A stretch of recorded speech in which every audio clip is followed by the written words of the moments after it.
Fridge లోపల ఉన్న light వెలగట్లేదండి. చూద్దాం.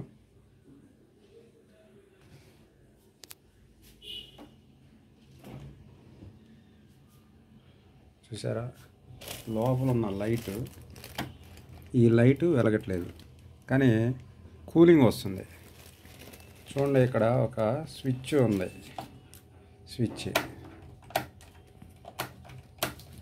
ఈ స్విచ్ అనేది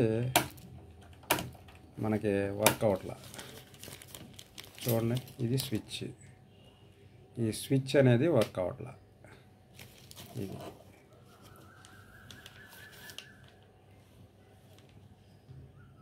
చూడండి వచ్చింది. అంటే ఈ రెండు ప్లేట్స్ మధ్య చీమలు వెళ్ళేయండి. ఇదిగోండి, ఇక్కడ చూసారా చీమలు, అదిగోండి చీమలు వెళ్ళడం వలన రెండు కాంటాక్ట్ అనేది జరగలేదు. ఎప్పుడైతే 2-3 సార్లు మనం ఇలా ప్రెస్ చేసామో, చూడండి, ప్రెస్ చేస్తే ఆగిపోయింది, ఓపెన్ చేసాం వెలిగింది. డోర్ వేసినప్పుడు కూడా అలాగే జరుగుతుందండి. ఈ చీమలు వెళ్ళటం వలన వాటి మధ్యలోకి వెలగలేదు.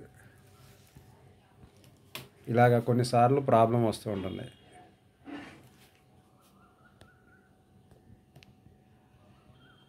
ఒకసారి డోర్ వేసి చూద్దాం.